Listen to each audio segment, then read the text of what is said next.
One of the biggest dilemmas you'll face in your AI engineering career is no-shot prompting versus multi-shot prompting.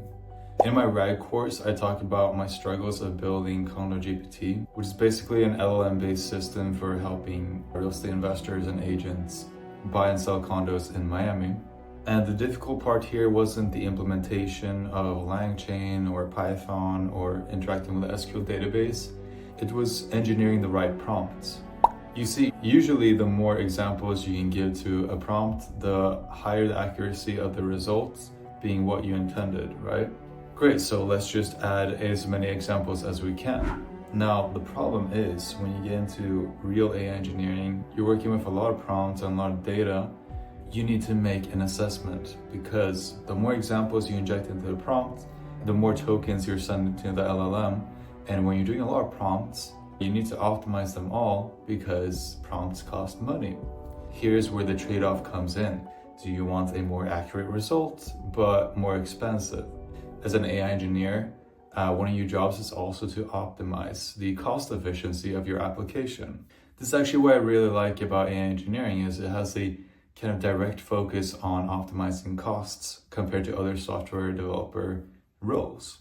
So here we come into the topic of more data is not always better. You need to figure out the optimal solution with where you have enough data to get accurate enough results, but it's also cost effective. And how do we do this? Here's a couple of tips. For example, specify the desired output schema that you want from the LLM. So you can get away a lot with telling it to generate JSON with the relevant data.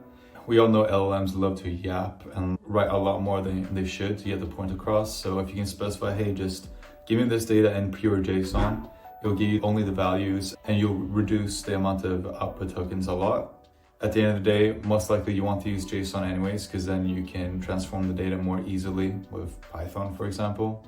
You can also experiment with using less examples, but maybe setting the LLM to a higher temperature, giving them a bit more creative freedom, and see how that works for you.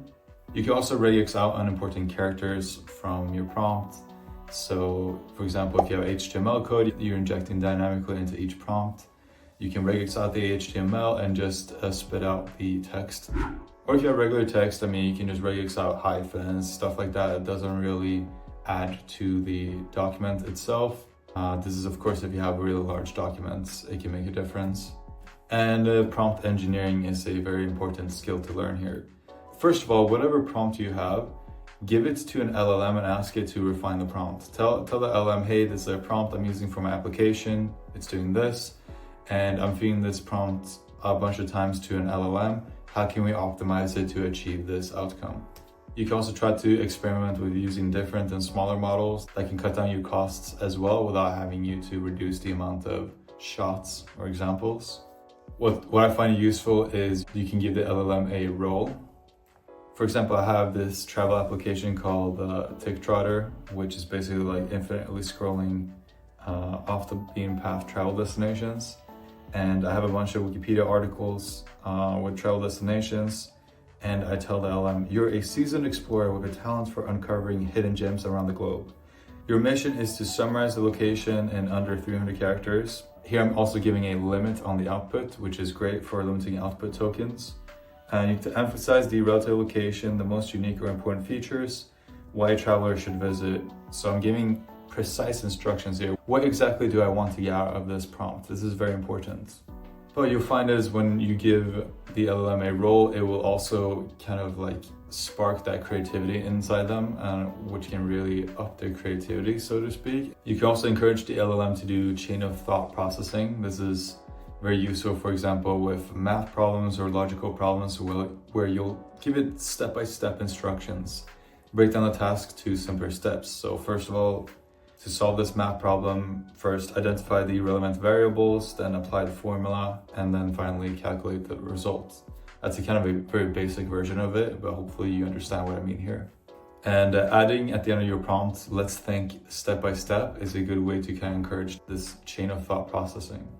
You can also use negative prompting, so you'll tell the LM what you don't want it to spit out. Write a poem about nature, but don't mention trees, for example, because you probably have an idea of what you don't want the LM to spit out. When you've been testing a bunch of prompts, you kind of get an idea of what you want it to spit out and what you don't want it to spit out.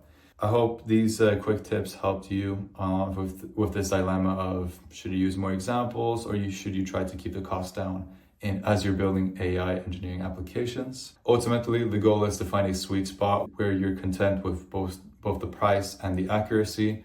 And the way you do that is by experimenting with these different methods. I hope you enjoyed this video. Let me know what you thought in the comments. Thank you so much for watching, and I'll see you later.